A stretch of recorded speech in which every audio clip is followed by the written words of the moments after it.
Welcome to the fifth lecture of Industrial Safety and Maintenance Management course. In this lecture, you will learn about the hazards in a confined space, their prevention and control. Now let's begin with the lecture. What is a confined space? Let us first become familiar about the characteristics of the confined space and why we need safety measures in any confined space. A confined space is in an enclosed or a partially enclosed area, which can be above or below the ground level. There are some key characteristics of a confined space. It is large enough to get the whole body of the worker inside. If it is not the case, then it is not a confined space. It means it must accommodate a worker at least.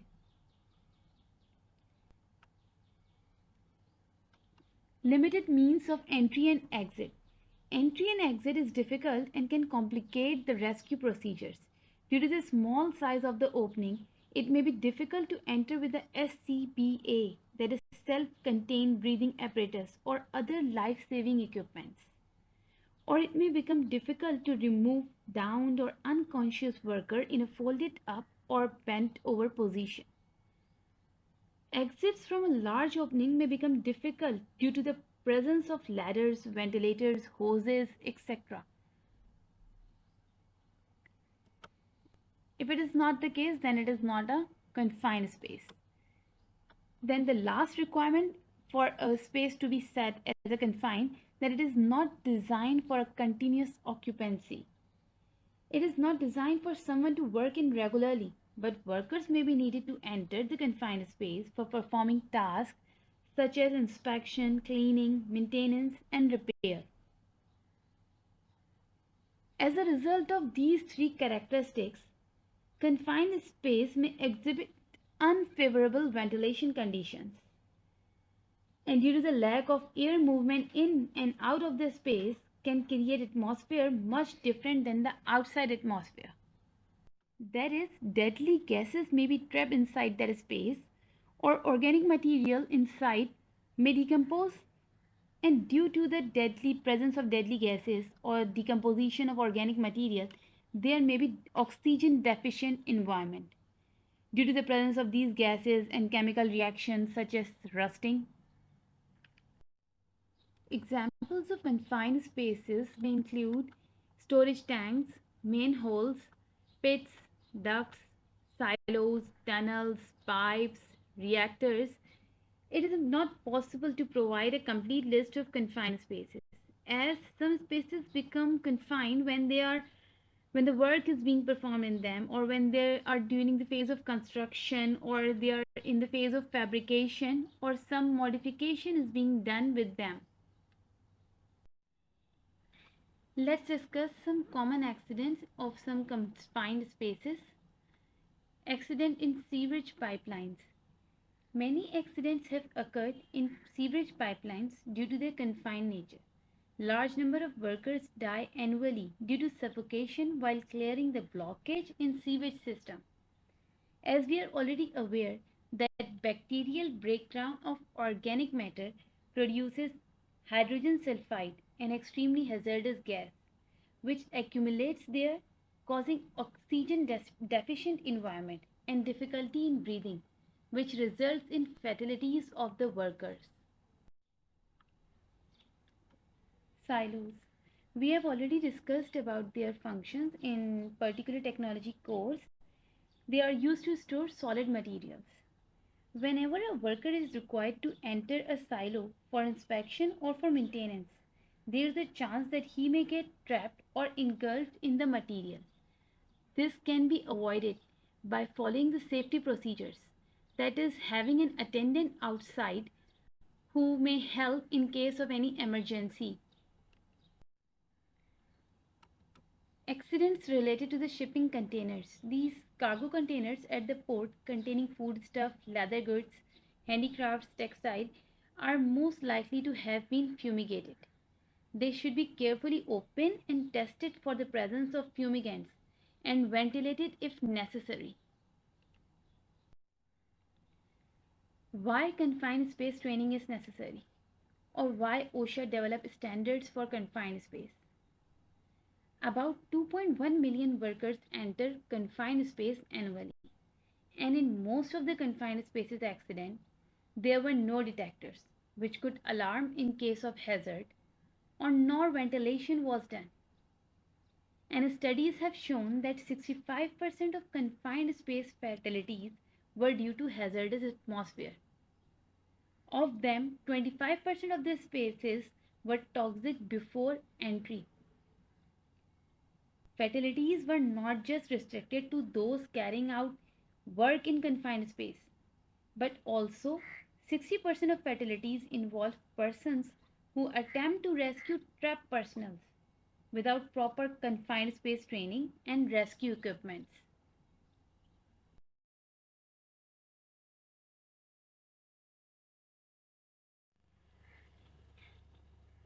Some signs to warn about the confined space hazards are shown.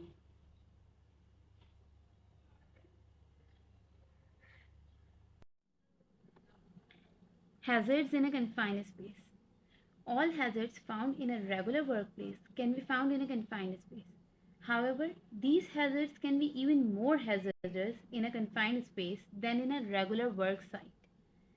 These hazards can be classified as atmospheric hazards, physical hazards, and mechanical hazards. Now, coming towards the atmospheric hazards. A hazardous atmosphere can quickly overcome anyone who enters a confined space. This may result in injury or death. OSHA puts hazardous atmosphere high on the list of potential dangers of a confined space.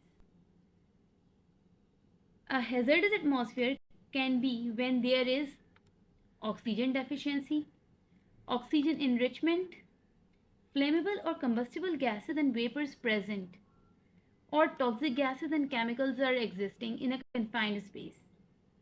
Each condition must be addressed separately in preparation of a confined space entry.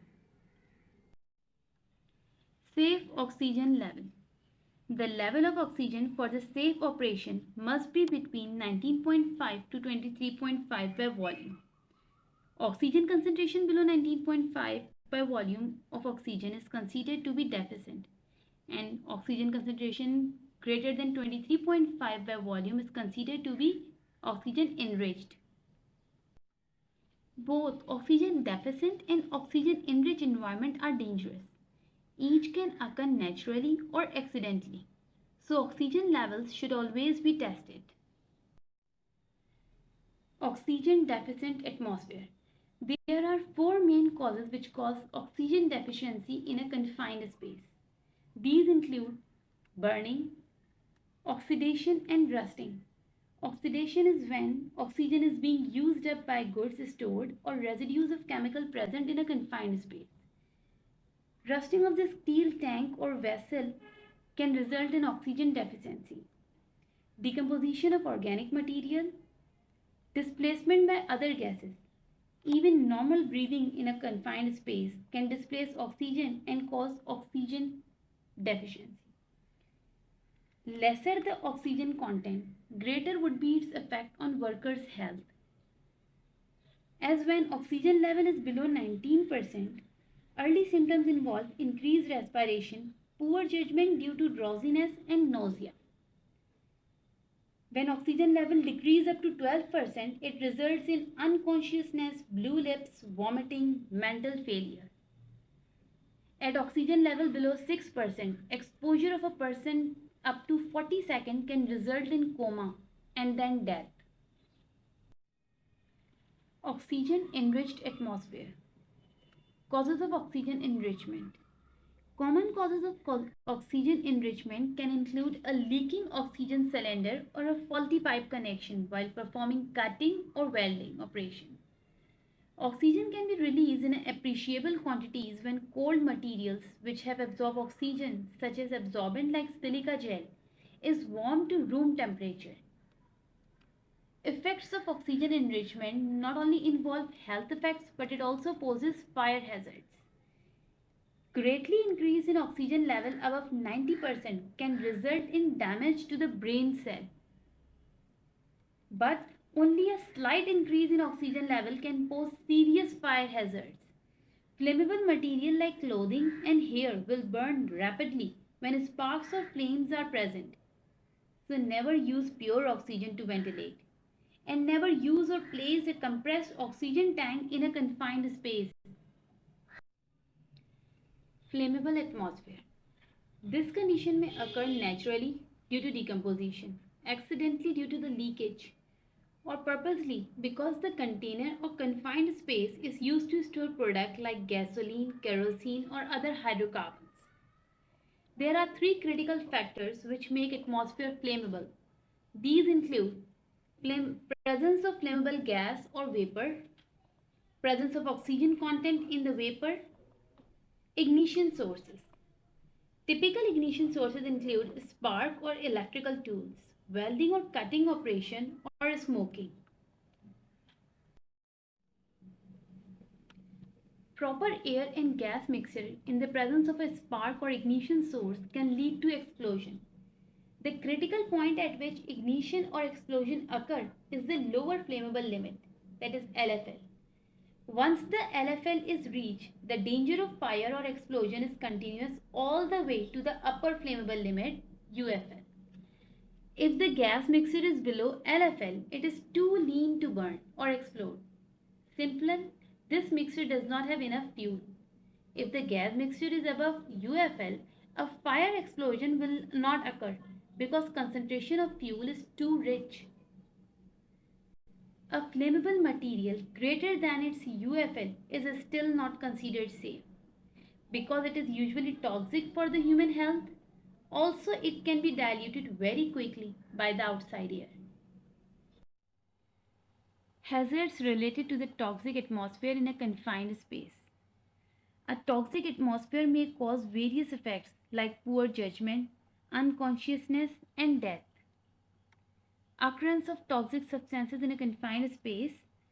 Toxic substances may be present in a confined space for various reasons, such as product stored in a confined space.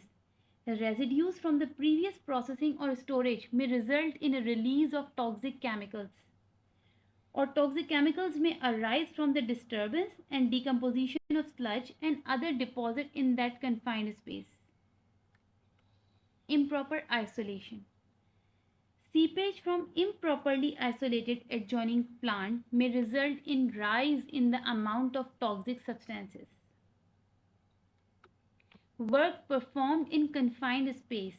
These works may involve welding, cutting, painting, degreasing, which release toxic substances in the nearby atmosphere. Some common toxic chemicals found in confined facilities are VOCs, volatile organic compound, carbon monoxide, nitrogen dioxide, hydrogen sulfide, and hydrogen chloride. Some of these gases may have severely harmful effects that may not be manifested until years after exposure, such as carcinogenic effects of hydrogen chloride. Other toxic gases such as nitrogen dioxide may kill quickly. Volatile organic compound. VOCs are usually present in spaces associated with oil and petrochemical industry. They are heavier than air, that's why they get trapped in the bottom of the confined spaces. Volatile organic compounds are often toxic and flammable at very low concentrations. VOC's vapors are commonly measured by means of photoionization detectors and sensors. These detector uses ultraviolet light source which splits VOCs into positive and negative ion. Then these ions produce electric current which is the output signals of the detectors. Hydrogen sulfide. It is produced in a confined space due to the decomposition of organic matter like animal or human waste. It is denser than air. At low concentration, it can be detected by rotten egg-like odor. but at elevated concentration it affects so rapidly that worker didn't get chance to detect its presence. Its permissible exposure limit is 10 ppm for 8 hours shift. Nitrogen dioxide. It is the most toxic substances related with the diesel emissions, usually present in boiler and furnaces. It can be detected by its yellowish brown color and pungent odor.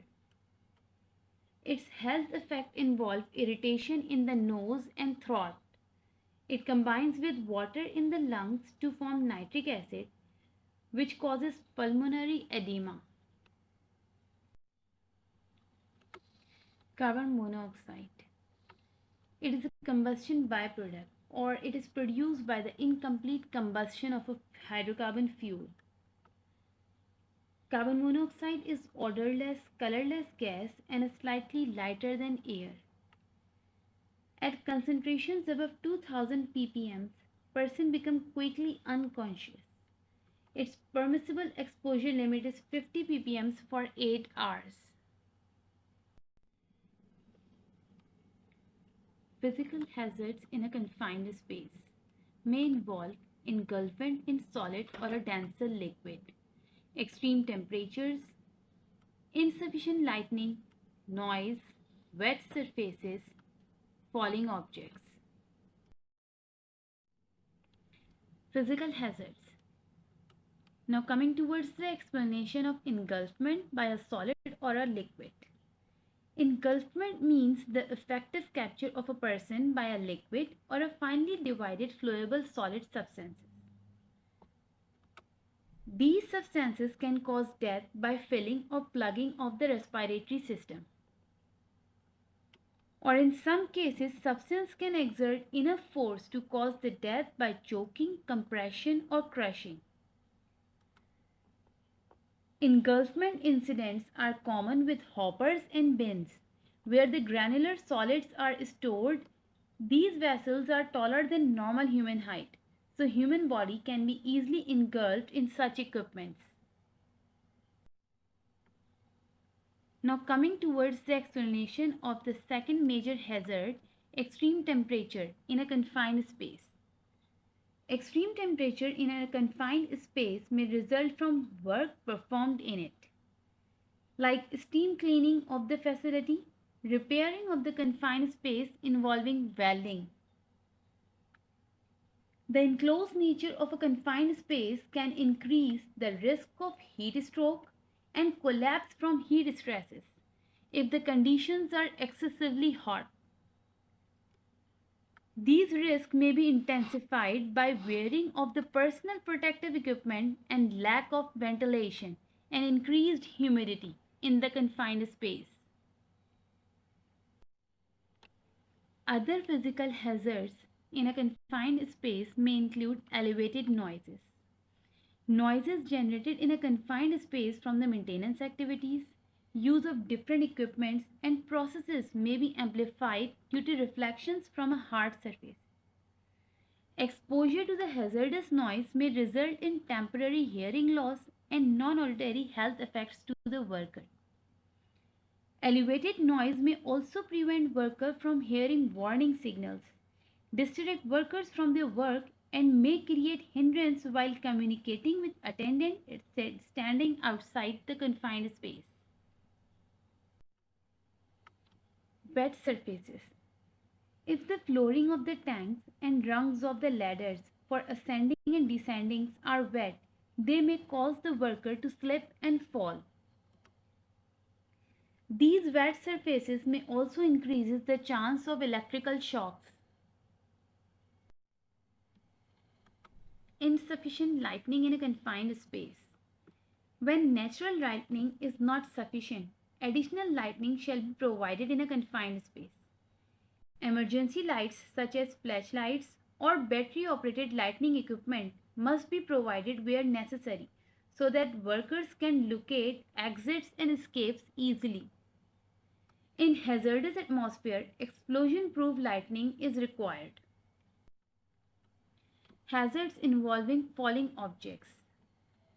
Workers in a confined space should be aware of the possibility of falling objects, especially in spaces which have top side openings. An attendant is carrying equipments above them. Mechanical hazards in a confined space.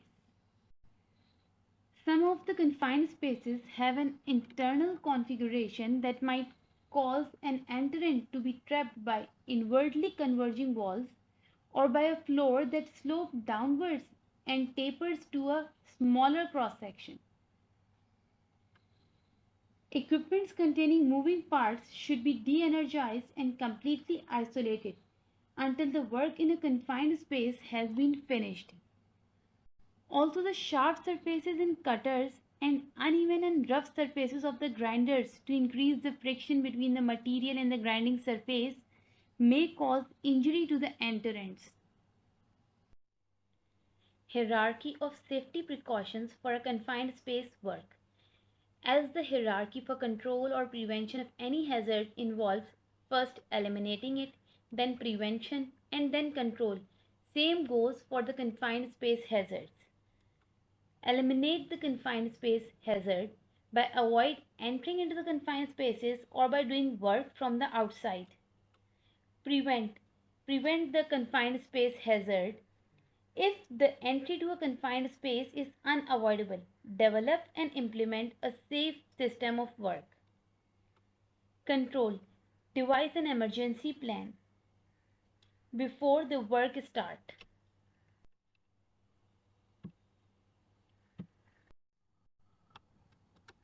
Avoid entering the confined space. Better work planning or a different approach can reduce the need to enter or work in a confined space. You need to ask yourself if the intended work is really necessary or if you could modify the confined space itself or other plan to eliminate the confined spaces. Or work can be done from outside. For example, blockage in silos can be cleared by using remotely operated vibrators or air washers. Inspection, sampling, and cleaning operations can be done from outside by using the appropriate equipment like beacon bump sampler. Remote control monitors can be used for the inspection of inside of the vessels. Prevention of the confined space hazards by ensuring safe system of work. A competent person should be appointed to carry out risk assessment of the conditions and the work and the activities to be done in a confined space. To identify the necessary safety precautions to be taken according to the findings and avoid posing hazards to the workers. Make sure that the safe system of work, including the precautions identified, is developed and put into practice. Checklist for the safe system of work. The checklist includes many of the essentials for reference to help prepare safe system of work. Appointment of a suitable person for the work. Person must be healthy and there should be no medical advice against his suitability to work in a confined space.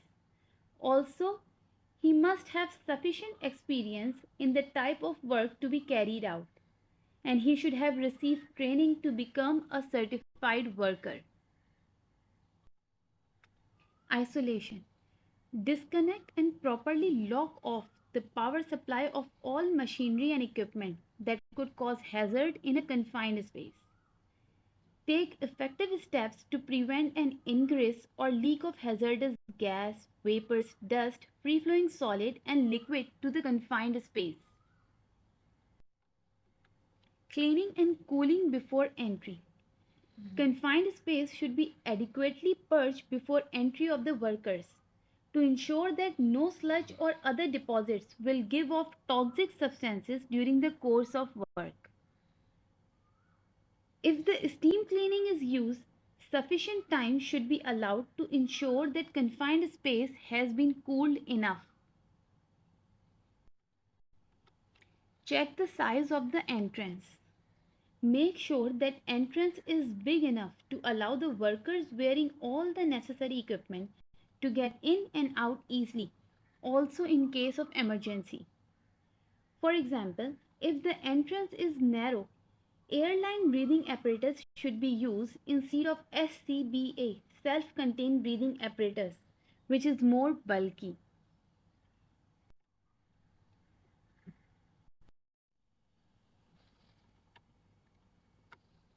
Testing of the air to check the air quality, and then continuous ventilation should be provided in the confined space to ensure that space is free from all the atmospheric hazards. Provision of special tools and lighting. Non-sparking tools and specially protected lighting are essential for where the flammable or potentially explosive atmosphere is likely to prevail. Provisions for personal protective equipment.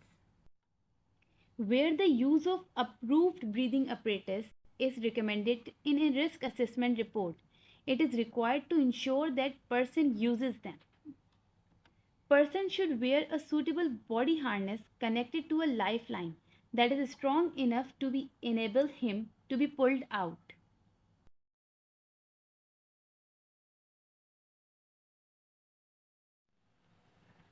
Ventilation is the first or only option to eliminate and control all the atmospheric hazards in a confined space. For efficient ventilation, you must be aware of properties of the hazardous gas that you are trying to eliminate. Air intakes must be at a correct location to draw fresh air only, as shown in the picture. Continuous ventilation should be provided because conditions in a confined space can quickly change to hazardous. Do not use oxygen to freshen the air inside a confined space, as this will greatly increase the risk of fire and explosion. Redust the confined space before entry.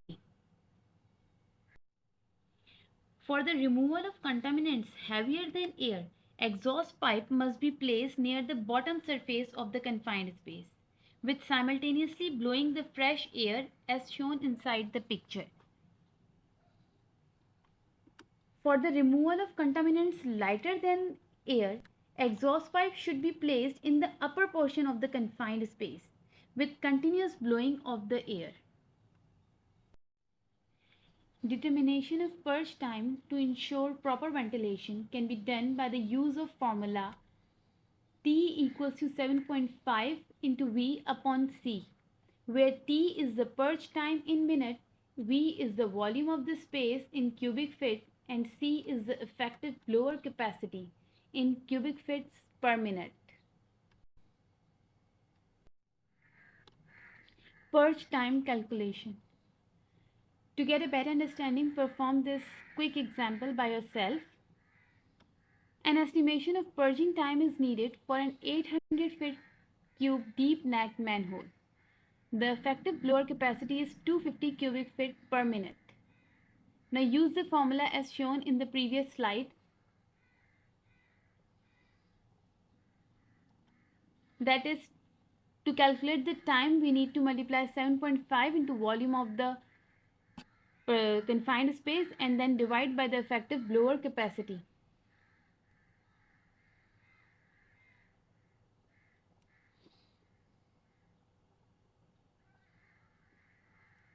By putting the value, we get the answer 24 minutes. That is, 24 minutes of purging is required to ensure that no hazards are now present in that confined space. Testing of the confined space to ensure a hazard-free environment. Testing should be performed before allowing the worker to enter a confined space and also at certain time intervals while the work is being done. Testing priority. A test of oxygen should be performed first because most of the combustible gas meters are oxygen dependent and will not provide reliable reading in an oxygen deficient atmosphere. Combustible gases are tested for the next because the threat of fire or explosion is both more immediate and life-threatening in most of the cases. Lastly, the sample is tested for toxic gases and vapors. Sampling in layers. Samples should be collected every 4 feet in direction of travel because chemicals stratify according to their vapor density. Their concentration changes with the location in a confined space because of their vapor density and also with the environmental conditions of the space. Remember to document all the atmospheric testing results. Control of hazard in a confined space by emergency exit plans. To deal with any serious danger to the worker inside a confined space, appropriate emergency plan should be formulated, which must take into account the following actions. Communication. How can an emergency call will be communicated from inside of a confined space to the people or attendant outside so that rescue procedures can start? Shutdown. It may be necessary to shut down adjacent plant before attempting emergency rescue. First aid procedures. Qualified rescuers needed to make proper use of any necessary first aid equipment provided. Drills. Drills for the rescue should be conducted periodically for gaining practical experience and make sure that the rescuer understood the procedures. Emergency services. Procedures to notify emergency services department like fire service department in case of emergency should be formulated in advance. Types of confined spaces. Confined spaces are usually broken down into two groups, non-permit and permit required entry. Now coming towards the non-permit confined spaces. It means that spaces does not contain hazard that could cause death or serious harm. You don't have to complete a written safety checklist before entering such confined spaces. Permit required entry. Permit confined spaces are most hazardous and require some qualified person to complete a safety checklist, simply called a permit, before you enter a confined space. Permit. It ensures that all the hazards are removed. Confined space permit asks questions such as what is the purpose of entry? How much time will be spent working inside a confined space? Who are the people authorized to enter inside a confined space? Who will be the attendant that stays outside the confined space? What are the atmospheric conditions in a confined space? What are the method of communication between the workers inside and the attendant outside the confined space? What kind of equipment are being provided and used for the safety in a confined space? Are there any additional safety checklists that needs to be completed, such as welding or burning permits? How have you eliminated the hazard before you enter the confined space, like lockdown, forced air ventilation, etc.? Permits should be kept outside the confined space while you are completing work inside the space.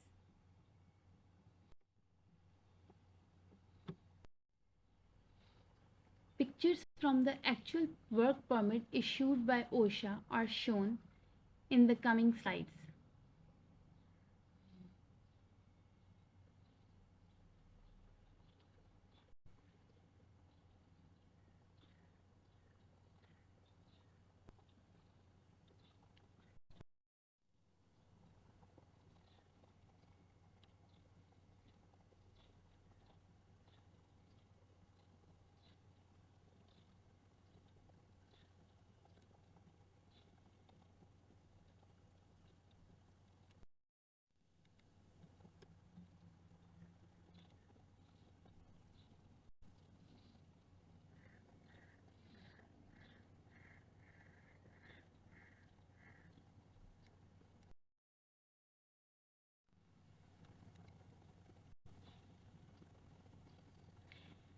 Steps for the emergency plans are also listed on the actual permit.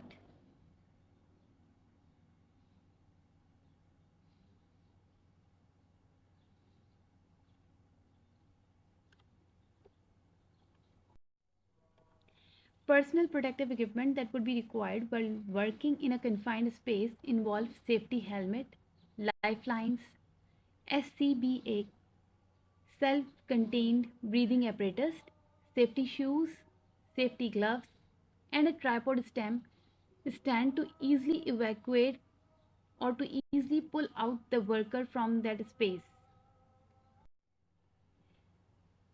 Safe working in a confined space require buddy system should be used. In this regard, the duties of the buddy or the duties of the attendant standing outside the confined space may involve: he knows the hazard, he maintains an accurate count of entrants that are going inside a confined space, or remains outside a permitted space until relieved by another attendant. For safety while working in a confined space, buddy system must be used. The duties of the attendant or the buddy or the SBM standing outside the confined space involves: he knows the hazard, maintains an accurate count of entrant, remains outside the permitted space until relieved by another attendant. SBM or standby men should also maintain regular communication with the entrants, monitor condition inside and outside the permitted space, summon or call for rescue services when needed. He must ensure that unauthorized personnel do not enter the permitted space or affect the operation in the confined space. He must perform non-entry rescue, performs no other duties that might interfere with primary duty to monitor and protect the entrant. If hazardous atmosphere is detected while working in a confined space, get out call should be done. All activities should be stopped. The workers should exit immediately. The hazards should be evaluated and protective measures should be taken. Always remember these points to ensure safety while working in a confined space. Test the atmosphere prior to the entry and periodically. Never enter a confined space if the atmospheric conditions are not suitable. Ensure an attendant is outside the confined space all the times. Follow your company's confined space permit and procedures. Don't create shortcuts. Your training for safe working in a confined space has come to an end. Thank you for listening.